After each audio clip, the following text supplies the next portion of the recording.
हम कहते हैं ना ना, समानता तो रखेंगे, पर ये जो पुरुष स्त्री का भेद है ना उसको भी रहने दो, तो उसमें ठीक है। नहीं तो शादी ब्याह का फिर उस पर सवाल उठ जाएगा। फिर जो हमारे घर में जो महिला बस काम ही किए जा रही है, काम ही किए जा रही है, छोटे छोटे काम में लगी हुई है वर्षों, हाँ, उस पर सवाल उठ जाएगा। तो ये रहने दो। फिर हम कहते हैं हाँ समानता तो ठीक है, उसको बहुत बढ़िया, लेकिन ये जो है ना, भाई रक्षा करेगा बहन का, ये वाला प्रथा रहने दो। समानता तो ठीक है, पर लड़की को अपना इज्जत का भी पालन करना चाहिए। ये सब ढकोसला हम पकड़े हुए रहते हैं।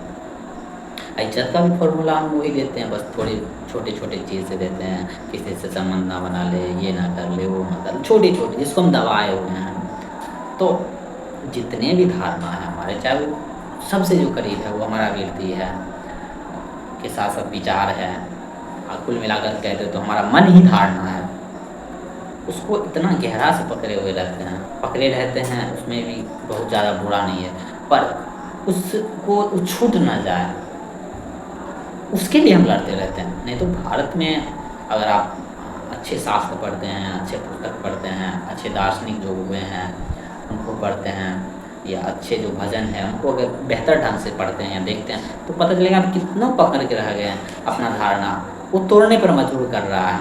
वो बात अलग है कि हम उसको पकड़े हुए रहते हैं। बहुत ऐसा है।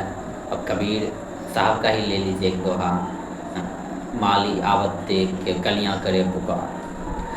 बहुत ऐसा ऐसा है कि आपका धारणा तोड़ ही देगा। चलती चाकी देख कर दिया कबीरा रोए, आपका तोड़ रहा है धारणा, बहुत बहुत धारणा तोड़ रहा है। बहुत ऐसे हमारे गीत आते हैं, जीते भी लकड़ी मरते भी लकड़ी, देख तमाशा लकड़ी का। हालांकि वो भी इशारा करता है कुछ, बहुत ऐसा है, पर हम कहाँ देखना चाहते हैं उसको। हम तो बचाने में लगे रहते हैं अपने विचारों, अपने मन को, अपने प्रथा धारणा कल्पनाओं को। आप कुल मिलाकर कहें तो हम अपना अहंकार को बचाना चाहते हैं। हम अपना जो बने हुए हैं जिससे झूठा पहचान जो बनाया हो, बस हम उसको बचाना चाहते हैं। और उसको बचाने में हम दिन रात एक कर देते हैं, सारा का सारा ऊर्जा समय हम उसमें लगा देते हैं, पर उसको हम तोड़ना नहीं चाहते हैं। बस यही गलती, यही अहंकार, यही स्वार्थ हमें, हमारा समाज को, हमारा परिवार को, हमारा संबंध और खुद का जो जीवन है उस सब को सर्वनाश कर रहा है, उस सब को नष्ट कर रहा है। और हम खुद जब नष्ट होते हैं तो किसी को कैसे नष्ट नहीं कर सकते, सवाल ही पैदा नहीं होता कि हम खुद कीचड़ में हैं और किसी को गंदा न लगाएं, उसके करीब जाएँ तो। अगर हम गंदा हैं, दूसरे के करीब जाए तो हम उसको गंदा न करें, हो नहीं सकता, कदापि ऐसा नहीं करेंगे ये गंदा।